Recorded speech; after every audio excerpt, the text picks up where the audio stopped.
highlands is a mountainous area where coffee grows. This is the main colonial process. The Doane I worked in this place was pretty cool. And the co-op itself, Chiapas County, thus it's not just a town, it's made up of many small communities.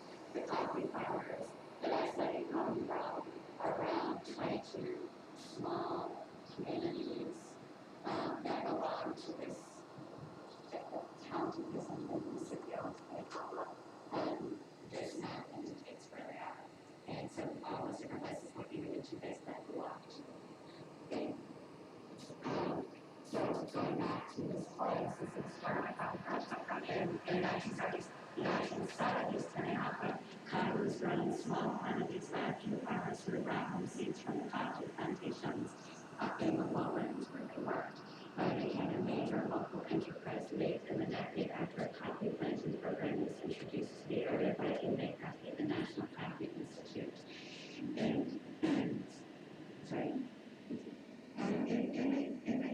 provided subsidies, seeds, fertilizers, and pesticides through a loan program, along with free ongoing technical assistance. The hillsides in Chiapas at this time were transformed from largely deforested farmlands to shaded hillsides dotted with coffee bushes. So the technicians who introduced coffee in the Chiapas region were left-oriented activists focused on rural development and marginalized rural people. They felt that coffee production, whether in lieu of corn and beans or in tandem with free rural animals from the exploitative conditions of the coastal coffee plantations and alleviate the necessity for labor migration to the coast. Producers describe this period as a big one, both for uncoverance of the trade and received under the price of coffee. But in 1989, the United States stopped abiding by the International Coffee Agreement, through which producer nations set floor prices for consumer nations, without the cooperation of its biggest purchaser. The International Coffee Agreement fell apart, effectively deregulating the coffee market. The minimum price of $1.24 a pound plunged dramatically, and national subsidies for growers were discontinued, making the Green Revolution technology of chemical additives that coffee farmers were using too expensive to purchase. This created instability for farmers, many of whom were obliged to migrate to the U.S. in search of work.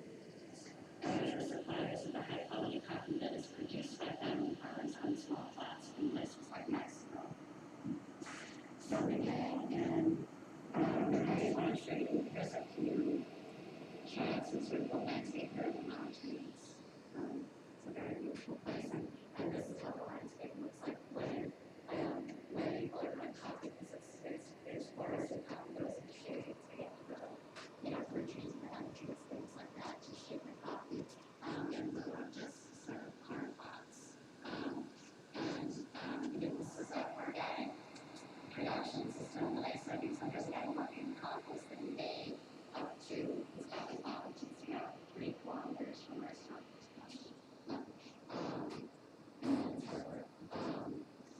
These are very copies of the past and this is a country that has such language, their wishes, and remedies.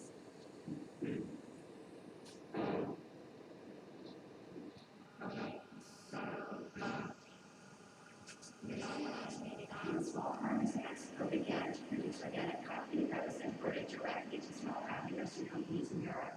New networks allowed producer communities to shut many enterprise to village leaders who held the economic purse strings, and was a necessary step for communities to join the Zapatista movement. Rejected the ruling party, the PRI at that time, and asserted an agenda of indigenous autonomy. For producers, organic production provided a way to earn an income without having to take off loans for agricultural inputs like an effort among Mexican peasants to combat the decline in livelihoods associated with globalized markets and to rebuild sustainable economies at the local level.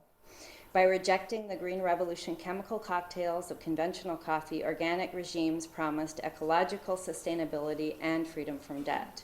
Fair trade criteria for coffee mandates that coffee producers be organized within democratically organized cooperatives and that their coffee be produced on small plots rather than plantations with only family labor.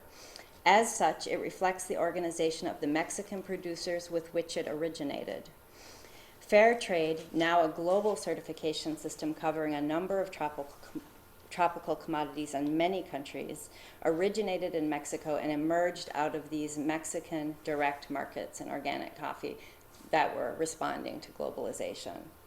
It emerged out of a particular cultural material, a certain history and a certain set of practices particular to the political, economic challenges facing Mexican coffee farmers. Fashioned from rather distant clay, fair trade is an emergent discourse about solidarity, cooperative organization, and community and ecological sustainability that became available to northern consumers in search of oppositional messages. Okay, now a little political economy. I'm keep it really short, but I think it's important to understand the bigger framework out of which this stuff emerges. The emergence of new and more direct markets in coffee. I'll give you a person to look at. The emergence of new and more direct markets in coffee need to be understood in the larger context of global deregulation. The same political economic processes that undermined global coffee prices beginning in 1989 allowed producers to access new niche markets. In the case of coffee, deregulation of coffee prices undercut the efforts of producer nations to keep coffee prices high enough to generate foreign exchange for the global south. It also broke the market dominance of large importers and created a new opening for small importers selling pricey niche varieties that appealed to yuppie consumers. Fair trade is one of the yuppie coffees described very famously by Bill Roseberry in a seminal article on this topic of globalization and coffee. But it fits into a broader trend for ethical consumption, a niche market that commodifies political expression and channels it through markets.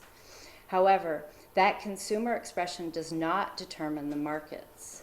In the case of coffee, deregulation also caused widespread instability in the coffee supply chain. Rock bottom prices in 2001 caused growers to abandon their crops, creating insecurity in the supply chain, price volatility, and good conditions for peasant uprisings.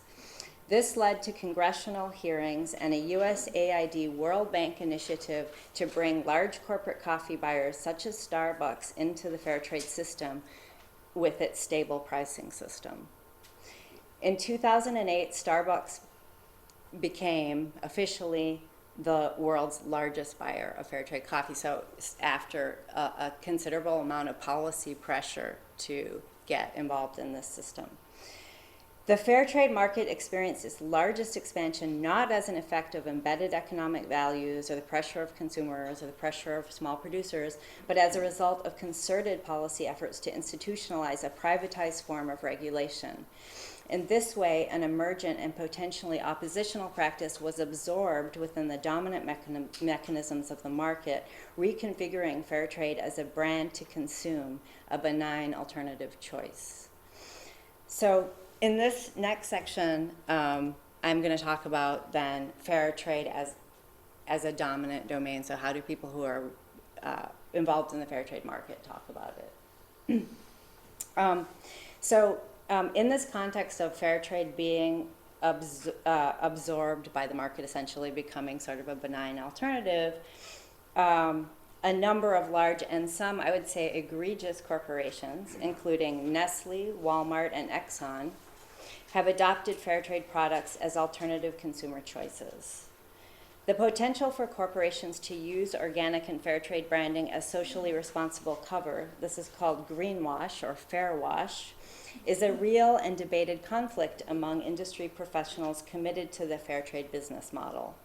This was highlighted in a panel on social and environmental marketing at the Specialty Coffee Association of America convention.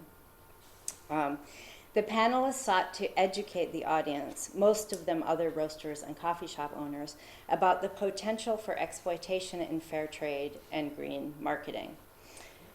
The pitfall of fair trade, they explained, is that education about fair trade, so when we explain what is fair trade, why should I pay more for it, is transformed into marketing as the desire for social justice is commodified through the product. As one panelist explained it, quote, "It is okay for business to market causes, but there is a fine line between raising issues and profiting on the shoulders of suffering," unquote. At this convention, the Specialty Coffee Association of America, there's a huge convention floor where sweeping claims are the rule, right? So this is you can't actually see how monumental this exhibit is in my thing, but this is like a 12-foot high exhibition by the Rainforest Alliance that suggests that if you buy Rainforest Alliance certified coffee, which certifies plantation-produced coffees where workers live in barracks, you will be providing all of these services for the environment. So if you go onto the trade floor, you're just bombarded with these images.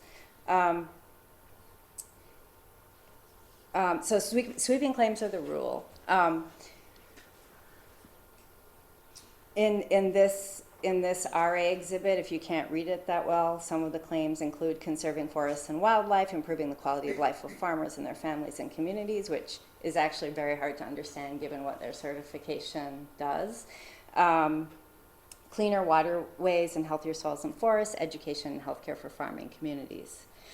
So the panelists on this environmental marketing panel cautioned against making these sweeping claims. So one roaster said, quote, "If you claim that profits will be used to build schools, you'd better not say that unless it's really true." So Dean Sycon from Dean's Beans, who's quite famous in the roasting world, said, he's a very progressive roaster. He says, "We need to accept that for us, advertising is done to make money. Social and environmental marketing claims may mask the reality of third world environmental and social pressures. This is much more misleading than the usual advertising fluff," unquote. During a few years later, during a 2009 presentation at the same conference, the Specialty Coffee Association of America, a representative of Green Mountain Coffee Roasters, one of the largest fair trade wholesalers in the country, grew visibly emotional as he described the distance between the socially redemptive image of fair trade promoted by his own company and the grim reality of poverty and food insecurity that he had not only witnessed but had confirmed in a community study he commissioned. That fair trade cannot instantiate or embed fairness in markets has made the most socially responsible roasters cautious about their claims. In the case of Altera, the claims for its social and environmental benefits that were the subject of producer skepticism above are printed on the transparent back of its plastic package in a font so small that it is barely detectable, and you can't really tell from this picture because I took it so you could see it. But when you take that Kleenex out, you can't see that print, basically. So, and that's a conscious decision. They're not totally, this company buys a lot of fair trade coffee, but they're not totally comfortable with those kind of claims. Which I think is an honest position. I'm sorry, here's the way it really looks. You have to look for that. So that claim is made for the people who are already going to buy that, and they're looking for that. It's not to project itself to new consumers. Okay. In this, in the next section, I'm going to continue to talk about dominant domains and the way that that free traders talk back to fair trade. In 2006, my Fair Trade Project and I attracted the attention and ire of a well-known conservative professor at Marquette University, where I worked at the time. In a blog called Debunking Fair Trade Coffee, posted on the Marquette Warrior site, it's the conservative students' newspaper, he accused fair traders of imperialism. Quote, "Self-righteous coffee drinkers in the U.S. are, in effect, dictating to coffee growers in the third world how coffee production must be organized. No standalone farms, no farms run on a tribal basis. You have to form the kind of cooperative that makes left-leaning Americans tingle with pleasure." The blog went on to argue that such imperialism has deleterious market effects. The cooperative system contributes to a situation where the products of individual farmers are mixed together, making it impossible to distinguish an effective farmer from an ineffective farmer, and effectively subsidizing the latter. This is actually not true in the least. They know exactly who produces every bit of coffee in these co-ops. The blog entry asserts that fair traders favor Hugo Chavez and tend to oppose policies like CAFTA, which would have huge benefits for poor people in Latin America because it's pro-market and pro-capitalist. McAdams concludes the self-satisfied yuppies who pride themselves on drinking only fair trade coffee are neither intellectually nor morally serious people. McAdams, that was me. Okay. McAdams refers to some standard thinking on moral hazard in neoclassical economics, and his objections to fair trade parrot the reasoning of places that you can find on the web, like the Adam Smith Institute. In an article that appeared in 2006 in The Economist called Voting with Your Trolley, the same arguments about oversupply and producer inefficiency that this conservative professor made are repeated. So The Economist suggests that fair trade dupes consumers into believing that they are combating inequality when really they are merely prolonging the agony of poor farmers who ought to be diversifying into something else. Although the language of The Economist is more moderate than that of the blog from the Marquette Warrior, the economic vision is identical. Both prescribe radical free market environments as a solution to global poverty. Let coffee farmers compete as individuals on the market. Inefficient producers will be forced out, supply will drop, and prices will find a stable and reasonable level. The claim that imperialist yuppies impose socialist cooperatives on tribal farmers seems to give a nod to the idea that practices may vary across cultures and that these practices have integrity. However, the subsequent assertion that all persons around the world are subject to the universal trap of moral hazard seems to negate that variability. Instead, it suggests a universal template of practical and moral reason. The universality of neoclassical economic logic rests on Smithian assumptions about human nature expressed in the idea of the invisible hand. And I think a lot of fair trade thinking is actually based on these Smithian notions, not Polanyian ones. In her book, Markets of Dispossession, Julia Elyachar provides a useful history of the invisible hand, which she identifies as a central folk concept of our time. The idea of the invisible hand originates in Adam Smith's early philosophical work, The Theory of Moral Sentiments. In this work, Smith attempts to balance the realities of a society based on private property, where the rich are often manifestly greedy and selfish, against the moral imperative to care for the poor. The question of private property markets and the rights of the poor were raging debates in the mid-18th century when the emergence of global grain markets created the paradox of famine amidst wealth and plenty, and lots of people have written about this, including Foucault. Did the poor who lacked the money to buy grain have the natural right to seize it? Such new conflicts were viewed through an older philosophical tradition dominated by Aquinas, who argued that the stewardship of property, which is first always God's, could be secondarily achieved by its management under private property regimes. The philosophical and moral basis for private property was thus well established and provided a foundation for the work of Adam Smith. But under this system, what guarantees were there for the poor? Smith invokes the invisible hand to provide one. Property owners will be responsible for and care for the land better than would occur under a common property regime and see to its proper use and allocation. So he says, the rich are led by an invisible hand to make nearly the same distribution of the necessaries of life, which would have been made had the earth been divided into equal portions among all its inhabitants, and thus, without intending it, without knowing it, advance the interests of the society and to the multiplication of the species. Smith's famous invisible hand is the outcome of the tendency of humans to truck and barter to their mutual benefit. To illustrate the point, Smith draws a contrast between human beings and dogs, pointing out that dog breeds, each of which have different strengths, can never combine those strengths, however much they might associate. So like your hunting dog and your barking dog or whatever, they can get together and communicate, but they'll never be able to develop the skills that the other dog has. So, whereas men with different strengths and weaknesses can, through the exchange of information or skills or products, develop new strengths. Moreover, these transactions, though governed or motivated by self-interest, will nevertheless have a morally and socially desirable outcome. This is because the invisible hand rests on sympathy, a natural and universal quality that derives from reason. People feel others' sadness because they can remember or imagine the source of a pain, e.g. the death of a relative, and imagine how they would feel in that place. Thus, sympathy, which derives from the universality of feeling and judgment, ties self-interest to social interest. In Smith, these empathetic interactions also govern trade, which is a basic and fundamental manifestation of communication among men. Smith's ideas are the foundation of neoclassical economic theory and clearly influence the arguments in popular economic thinking, exemplified in the conservative blog mentioned here, right, that we're looking at. For example, the idea that fair trade as a form of price control is imperialistic is a possible interpretation of Smith.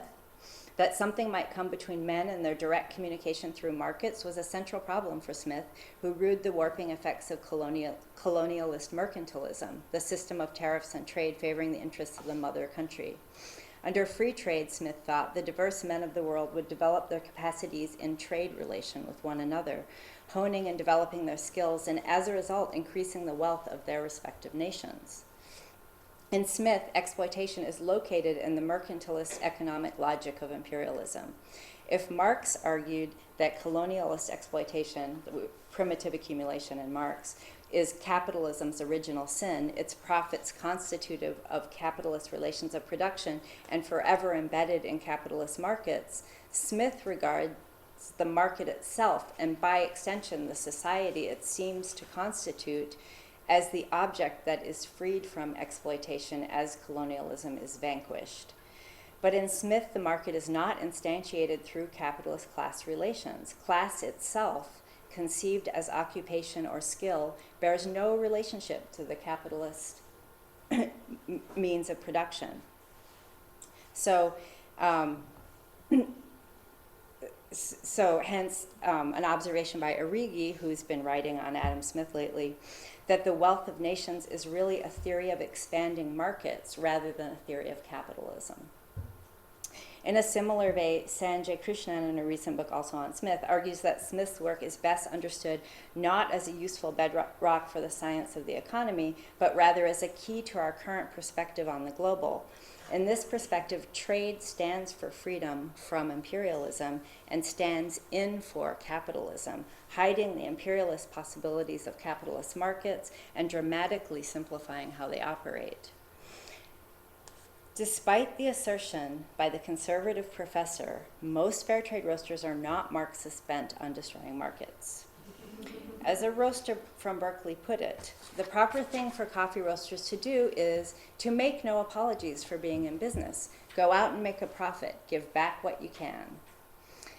Moreover, the business of fair trade operates within the marketplace and its logics and is run by people who respect its version of morality. While there are certain actors in the fair trade system that use it to make an oppositional message, the dominant institutional and ideological domain in fair trade practice is the market and the culture of the market. This was exemplified for me by a conversation I recorded among students attending a fair trade event at Marquette. So Michelle says, I don't think fair trade and free trade coffees are necessarily incompatible. And Doug says, absolutely. Fair trade would not be possible without the free trade system. And another student, Jenny, says, I know. I have tried to explain that to my mother. She won't buy fair trade coffee because she thinks it's protest. I have told her that it is not protest. Doug, that's right. Anyway, someday all free trade will follow the fair trade model. It will all be fair trade. Okay, so I want to try to, I just gave you this big thing about Smith. I'm going to give you now a case of Cafe Direct and changes in the structure of their market and try to bring it back so that it makes sense through that sort of Smith version of the market. So this section is called The Decline of Oppositional Practice. So Cafe Direct, we're back to Cafe Direct, is the largest wholesaler of fair trade coffee in the UK. It sells and packages Kulak Teak's coffee as Maya Palenque brand coffee. In the case of Cafe Direct, branding professionals are attempting to make the company more visible as a hot beverage company. It sells fair trade coffee, cocoa, and tea that cultivates a direct relationship with its producers. In this way, Cafe Direct brands the defetishization of the commodity. But in the very process of accomplishing this branding, of elevating the idea of direct trade, Cafe Direct masks the conditions of production that, upon its founding, it was seeking to transform. Cafe Direct was originally a nonprofit or charity organization, as they are called in the UK. It was founded by Twin, an alternative trade organization that emerged in the wake of the 1989 coffee crisis. Twin helps farmers improve coffee quality and achieve organic and fair trade certification, and through profit sharing attempts to transform not only trade, but also the ownership of capital. Initially, Cafe Direct was simply Twin's UK coffee importer, but in 1992, Twin transformed Cafe Direct into a separate charity organization to develop wholesale and retail markets for the fair trade coffee it was importing. Initially marketed in Oxfam shops and other small outlets, these are like little thrift stores in London, Cafe Direct products are presently carried by all of the major supermarkets and catering distributors in the UK. Cafe Direct continued to operate as a non-profit charity until its board of directors voted to transform it into a corporation in 2004. It now issues stock and shares are publicly held. This was a deeply controversial move that shocked most of the original founders, several of whom resigned in protest. But its proponents argued that it was necessary to raise money this way in order to increase the scale and presence of the company, which now competes with other fair trade brands. So I spoke with Alice, a board member and a full-time marketing executive at PepsiCo. Yes, that's what I thought. In her capacity on the Cafe Direct board, she advises Cafe Direct on mass marketing and distribution as they make their transition from a small nonprofit to a company of scale. According to Alice, marketing initially hinged on creating value through the commodification of a desire for justice. So the beginning, the oppositional message. She says, if you're going to charge people more for something, you have to give them a reason to think it's worth paying more for. And in the early days of Cafe Direct, it was fine because you were just selling on the basis that it was a fair trade business, that it was a whole new concept in the hot drinks market. Cafe Direct and fair trade were synonymous, and the people who were buying didn't expect the product to be better. They just expected the emotional reward of buying fair trade. But the changing market environment no longer guaranteed that desire for justice could be commodified or would be commodified through Cafe Direct. Increased consumer awareness and demand for ethical goods had made fair trade a niche worth pursuing for giant coffee retailers and supermarket brands. And of course, these companies were also brought into the market through policy initiatives, like I mentioned before with Starbucks. Because four major grocery chains dominate the UK market, where about 80% of the hot beverages in the UK are sold, store brands effectively compete with brands like Cafe Direct. So Alice explains it this way. We have huge competition from our own label, Fair Trade. So if you're Sainsbury's, a huge grocery chain in the UK, all you do is you go and buy fair trade coffee on the spot market and you get it made up by whoever makes your own label coffee, and you put a Fair Trade Foundation label on it, and Bob's your uncle. Now, now they're not adding anything like the value. They're adding something on the price because they're paying a bit more for the coffee, but they're not doing all the other things that Cafe Direct does. So the gold standard, so the whole relationship we have that you've traced, it goes back to the growers, and the money we put back into development and the farms and the communities where the growers are, all those things, the supermarkets don't do any of that. In terms of Cafe Direct, differentiation is our biggest challenge. On the one hand, it's good if fair trade in total grows. On the other hand, it's bad for us if all that's growing is retailer-branded fair trade product that represents a better price for the growers, but nothing else. No infrastructure, no loans up front to expand, no training, all that stuff, no profit being returned. So Cafe Direct's a good company that actually does extra stuff for growers. That's true. So all of the things that Cafe Direct does over and above minimum fair trade is what I mean by differentiation. For Alice, changes in the market have rendered the older charity model of fair trade marketing obsolete. Because the fair trade message has successfully tapped into consumer desire, it has become a desirable commodity for mainstream retailers, allowing consumers to satisfy their desires through any number of fair trade options. For brands like Cafe Direct to succeed, they have to be widely distributed and aggressively marketed in terms of what makes them distinct. Pushed into competition with other fair trade options, success hinges on economies of scale.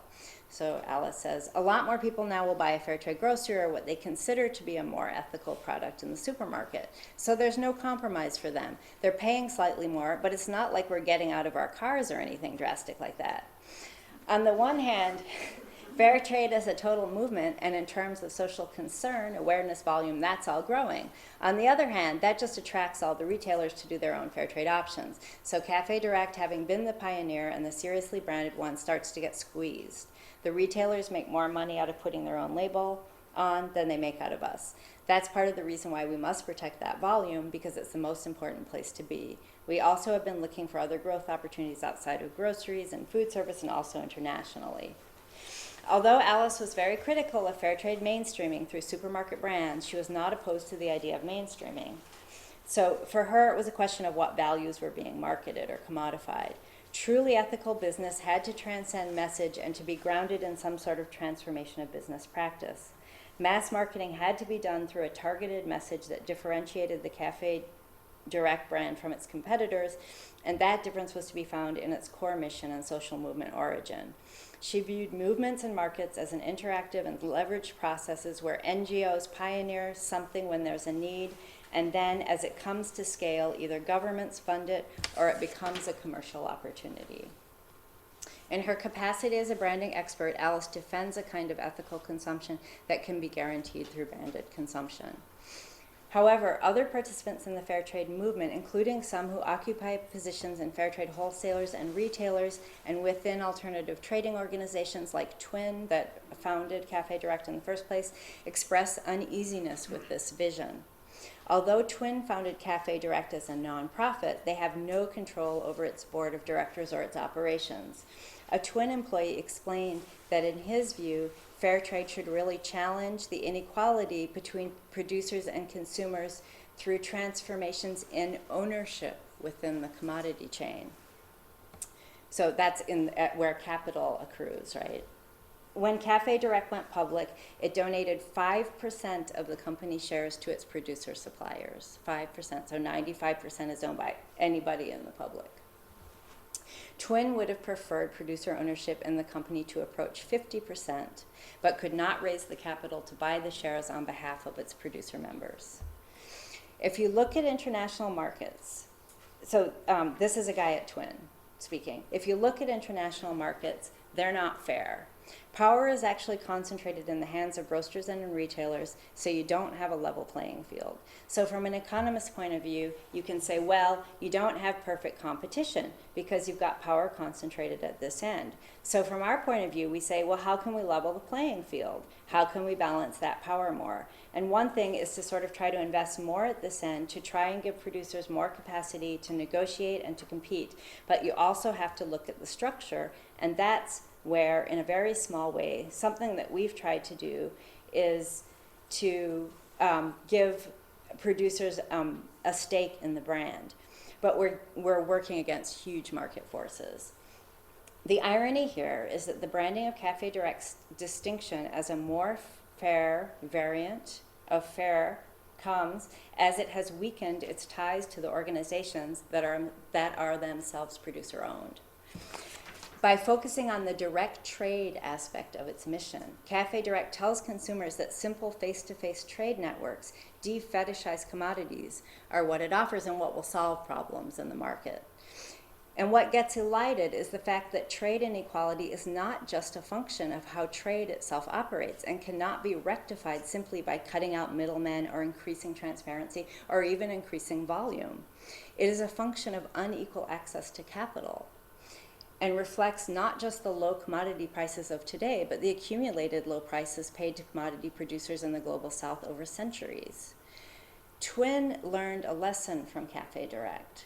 When it founded the chocolate company Divine Chocolate to import and sell twin fair trade cocoa, it raised capital to give its cocoa producers 50% shares in the company. So buy Divine Chocolate. That's your takeaway message. Okay, I have a brief conclusion and then I'm done, I promise.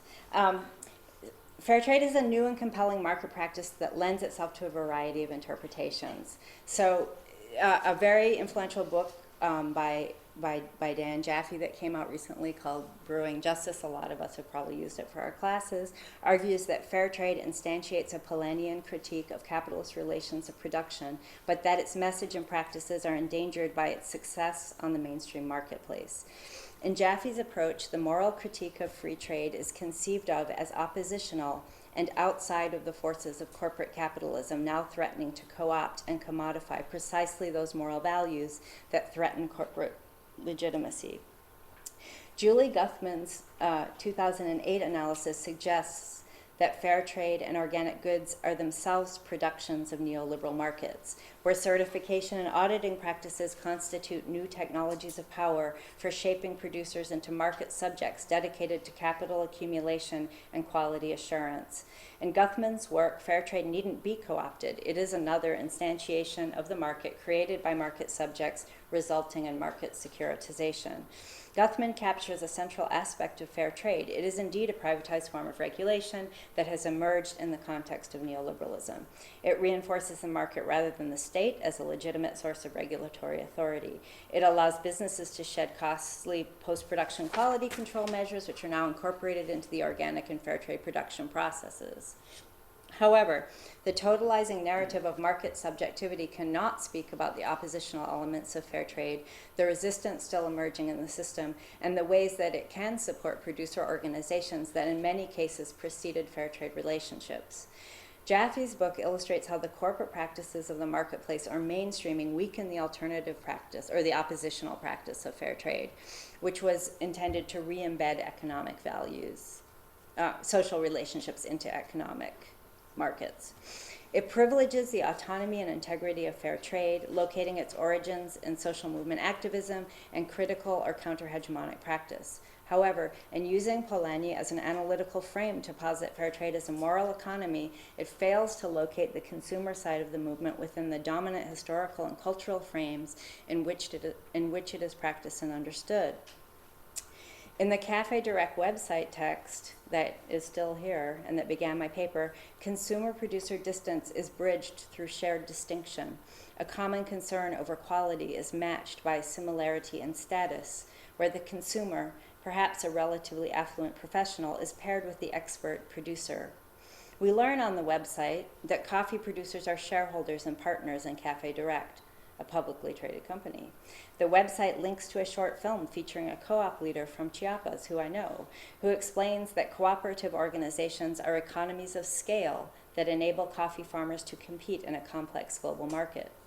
This suggests that global exchange in the form of fair trade might make the world flat through not only better distribution of benefits, but also through the equalization of tastes, lifestyle, skills, and really bringing this expert coffee farmer together with this expert coffee drinker.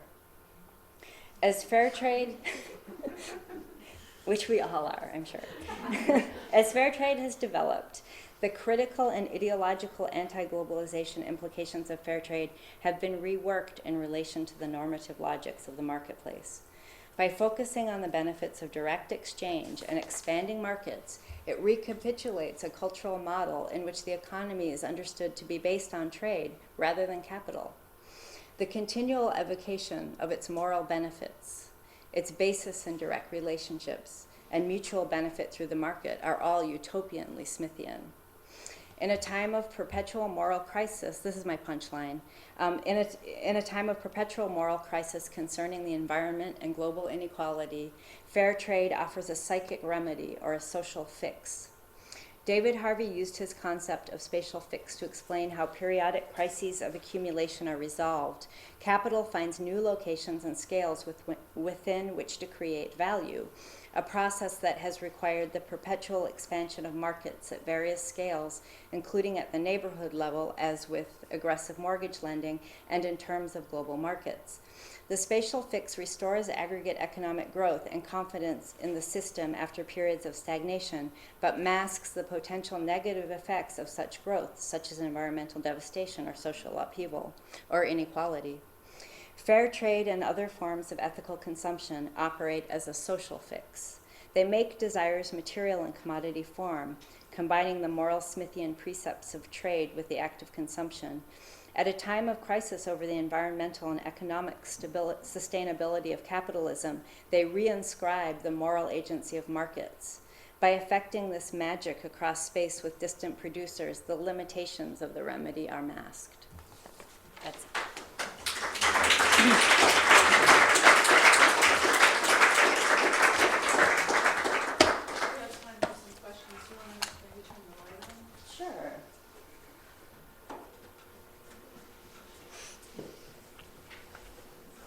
Oh dear, there's lots of, okay, I'll start with you. I want to make sure I understand the punchline.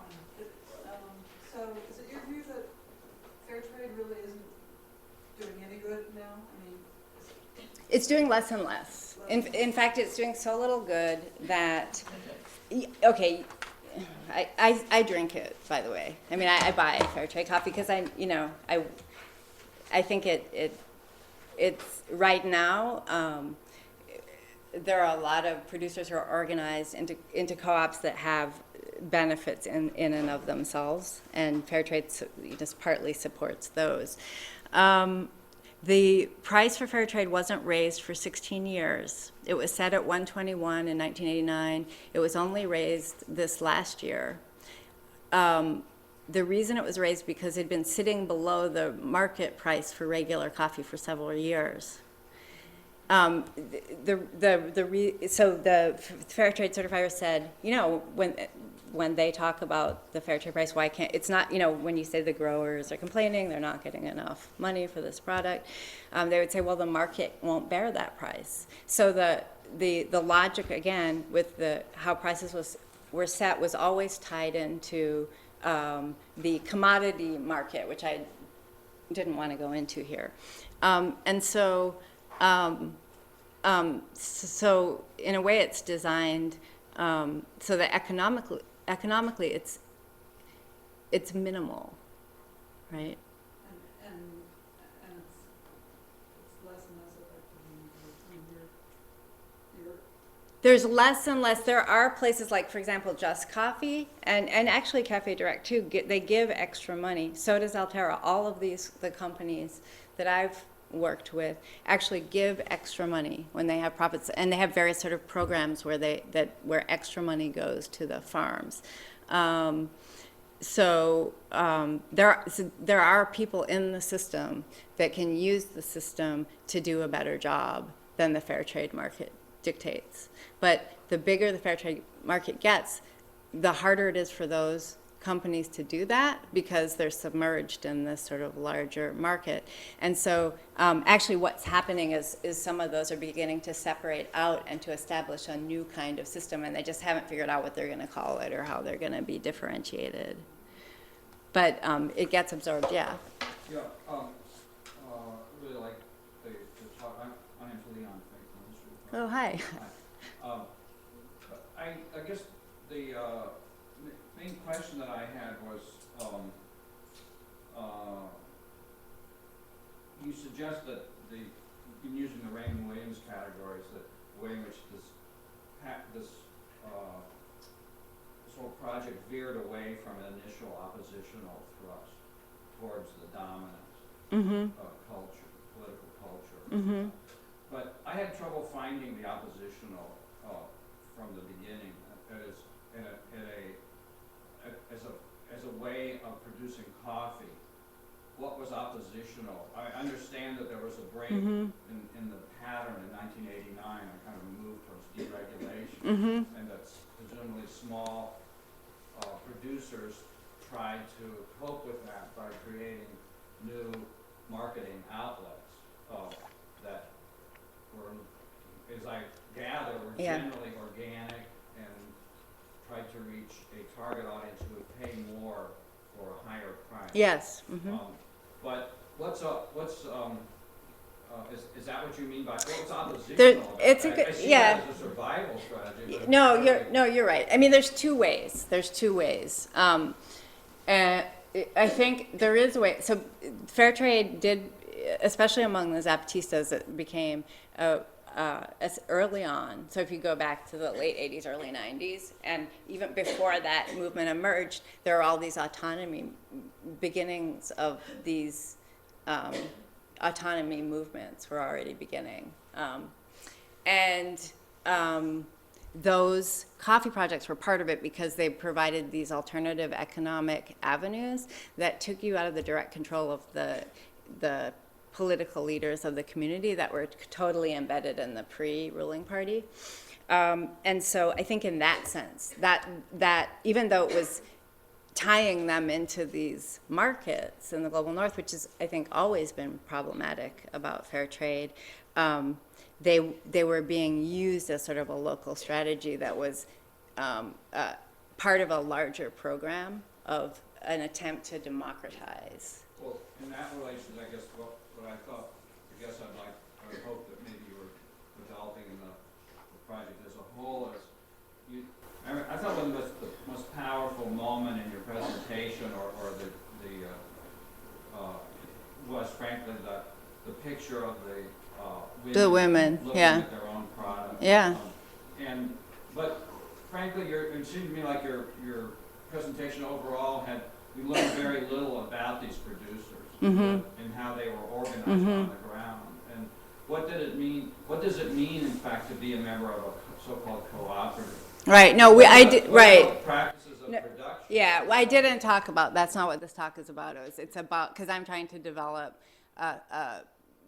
What I'm working on now is trying to develop some kind of coherent statement about the market as a whole and who dominates the market. But you're absolutely right, and that's definitely in my book. I mean, the producer stuff's really interesting. I gave a brown bag on that a couple weeks ago about the producers. But wouldn't these women be as puzzled by projecting them into a dialogue between Polanyi and Smith as they are about their Of course, but I mean, I think one of the points here, which I don't think I developed very well because of the focus of the talk, but it is something I'm trying to develop in the book, is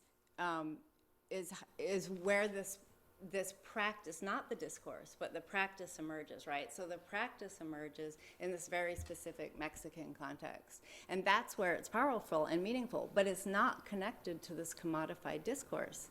So as it's increasingly connected to this consumer discourse, that's when it becomes meaningless. Compost is not meaningless. Compost is stuff you make, it's cheap, it's really cool. The coffee trees grow better if you use chemicals. They grow well for a few years and then they start to die. That's what producers can talk about. But that doesn't translate very well to us. And likewise, when we commodify fair trade to give producers access or market for the stuff they're producing, it has to be translated into this other language. But yeah, I am working on that. But that is, I think that's where essentially the oppositional or the emergent, the new idea comes from, is from the Mexican context, and then we take it out of there, and it floats free in another, and becomes something else. Sorry, yeah. I just want to kind of understand. So, if we had the basic line of every revolution is a reformist to win, then what you're saying is that now fair trade is a reformist, and then the new thing they'll call whatever they call it will be a revolutionary thing. And then when it gets watered down, it'll be reformist, and then you'll have and that's kind of how. That's how it works. That's how it works. What is so unique about this fair trade moment, or discussion about this moment, about the historical kind of how in history this is how it works, and then what would be your response on what the next thing should be named or how it should be figured out. No, I don't think, you know, like I don't to think, stop this. I think you're right, and I think that's actually another reason I like to use Williams, because he talked about that. Like that's sort of the central problem of sort of, I think, social theory and anthropology is sort of this relationship between structure and agency. So we have these established powerful structures that constrain our behavior, and yet some capacity for agency, for action as human beings. How do those things work together, and what actually causes that change? And that's why a project like this is interesting to me, because I think it's sort of a way of looking at it and thinking about it. But I don't know, you know, in terms of fair trade, I don't really personally think that, I think you can, to a certain extent, provide a marginal amount of support for producers through a system like this. I don't think it is a good model. I don't think it's a very effective model of social change. I don't think markets are the thing that's going to create social change for coffee producers, especially not. Yeah, especially not north-south markets. Like, it would be much more productive. Like, Just Coffee has helped one of their coffee co-ops set up a coffee shop in San Cristobal, so they get the money for the cappuccinos. That's much more revolutionary than anything else that I've heard of, because that'll give them a lot more money than anything else. So there's people working on things that sort of help, you know. But I don't know what, like, the larger. When it goes to scale, it would have to be watered down, what you're saying. Yeah, when things go to scale, they go watered down. And also, I don't know, you know, like how we're going to create a better society. It's what I think about it a lot. Mark? Actually, there were some other people. I Oh. just wanted to get in line. Who is it? Who's back there that has a... Actually, I think you kind of already answered it. Okay. Oh, good. Go ahead. Yeah, you go ahead. Sorry. A couple of days ago, I just met Molly for the first time because I read her incredible article on fair trade coffee, and we were talking a little bit about other sort of consumable products like champagne or caviar or wine, which somehow, because of its lack of the history of the north-south relationships and colonialism and imperialism, somehow like these products which are desirable as coffee somehow escape this, it's a different kind of cycle, perhaps, from, the kind of fetishization that happens with these products and the subsequent, sort of oppression and poverty that results from it. And I guess I'm just wondering if you have any new thoughts about this, because it sort of plagued me since that day, and just thinking about all of the things which are so desirable and fetishized, like these, things that we have to use in microchips that are also from Africa, that then, become like coffee, but not, there's somehow this truffle market doesn't happen in the same way. And I'm just wondering if you can reflect on that a little bit. I don't know. I think that if you wanted to, I don't think there's anything wrong with commodifying this stuff in order to sell it, like to create these fetishes around them. But it's good to understand them, to understand what they are. There's I agree with the more radical coffee roasters who say that that kind of fetishization is not okay when it misleads people, when people believe that when there's it hides a lot of things, right? So when you lead people to believe that because when they buy fair trade coffee that they're building schools, like what? Like Mexico has a federal education system, they're just like us, schooling's required, school buildings are provided, so are teachers, they have funding issues, but like, so you buy this coffee, it fixes education. It creates all sorts of disturbing, to me, stories that aren't true. So it tells a consumer, oh, Mexico, they don't have schools there, they don't have a state, so I think it's, I don't think that's a good thing. I think the idea, though, that somehow, if producers have a project of trying to produce organic coffee because it makes them more money, and there are some companies out there that can help them do that, that it does have to be translated into something we can understand. Yeah, and I guess just one quick follow-up is just, for me though, the thing about the champagne question, Okay. it reveals, I feel like, a failure of sort of a more classical Marxist analysis that maybe doesn't take into account issues of race or other kinds of things, right? Because the sort of historical dialectic that works in these other products is somehow very different to me, or feels different than other things, but that's just the thing.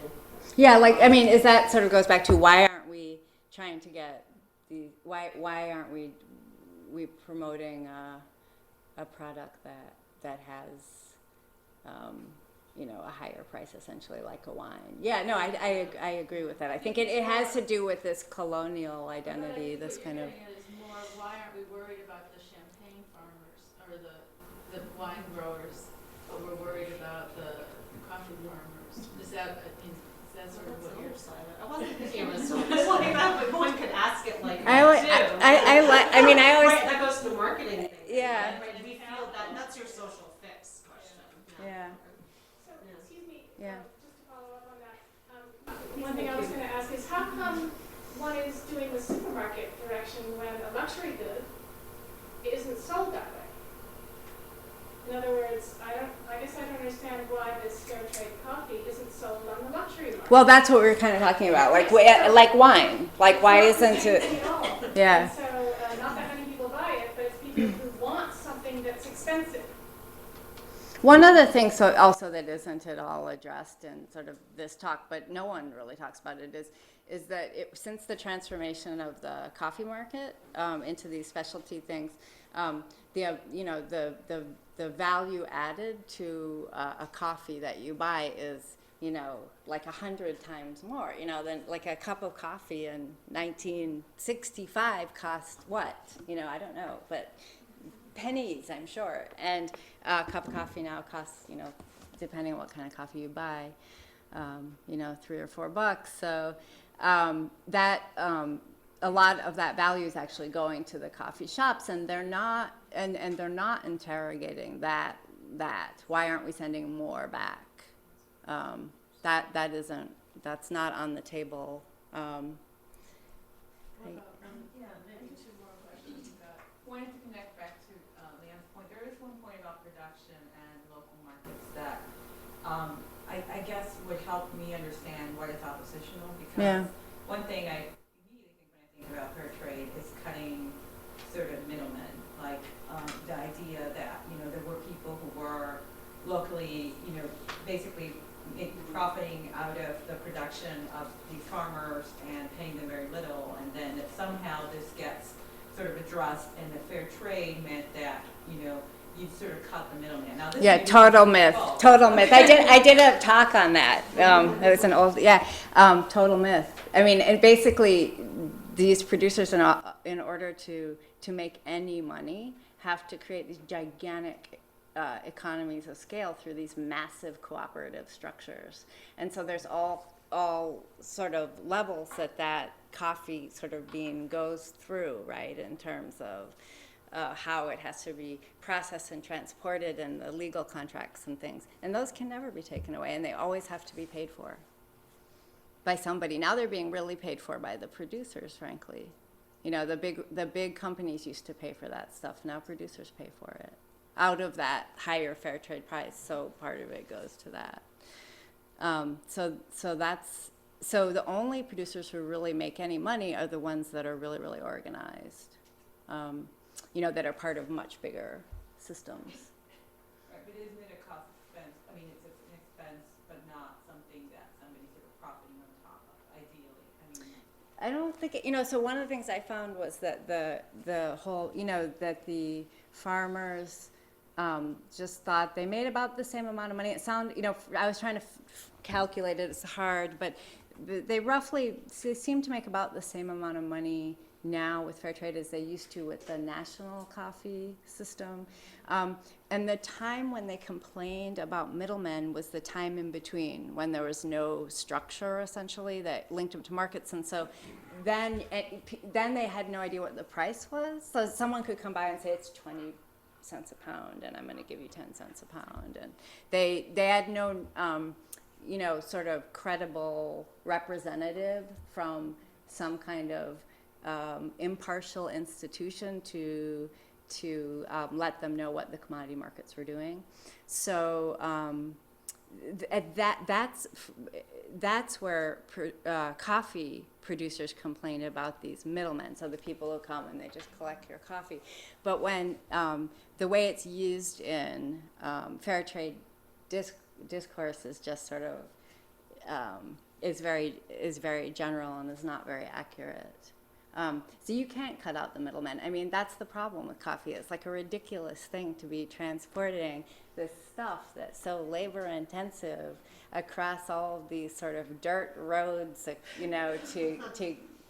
ship it across the Gulf of Mexico and send it up. I mean, it's if you really paid for what that ought to cost, you wouldn't be drinking coffee on your salaries. You can't cut out the middleman. So yeah, This is the last one. Mark, and there's one more in the back, but yeah. I wondered, are phrases like ethical consumption and ethical commodity, are those, in your opinion, oxymorons? Yes, and I want to stop doing this, but I always do projects because like I'm attracted to ironies, and then it makes it so hard to do the project because you get, you want to, because you like the people you're studying and you don't want to. But yes, that's why I got interested. I was like, fair trade? Are you, what? So are we as consumers under capitalism condemned to ethical behavior at every moment of our existence? Yeah, I think so. I mean, honestly, This chocolate you mentioned. that's, I gave you that. That's the happy message you can take away. You can eat as much divine chocolate as you want. It's really good chocolate, actually. So there's one question back there. I just wanted. This is an embarrassingly nuts and bolts question, but is fair trade an NGO? Is it a? No, it's not a. Who certifies it? I didn't include that because it's boring. But it's a good question. So what happened? There's a international NGO called FLOW, the Fair Trade Licensing Organization. It's located in Bonn. They then organize the certification practices in all of the countries so that Mexico has a certifying agency that reports to FLOW. FLOW sets all the criteria. They set the price, what are the standards for fair trade production. How do you get from Mexico? It started in Mexico. And then Right, so what happened was Mexican producers started this with these European importers from Germany who then started a licensing label, a label that would indicate that this is fair trade. And then they were the first one, and then the United States started one called Transfair that's now called Fair Trade USA, and then UK started one, Fair Trade Foundation, and eventually then FLOW was formed to kind of organize a unified criteria. But recently, like a week ago, the Fair Trade USA got kicked out of FLOW because Fair Trade USA wants to certify plantations to produce fair trade coffee. So that fair trade label isn't going to mean the same thing anymore. So like FLOW, which is wouldn't raise the price of coffee for 16 years. These are not particularly touchy-feely people. Were just so disgusted by the American label that they just said, you can't be part of this anymore. So, Well, thank you, and please join us for a reception. I don't know if we have any fair trade. But there is wine. yeah, they make fair trade wine. Yeah, there is fair trade wine.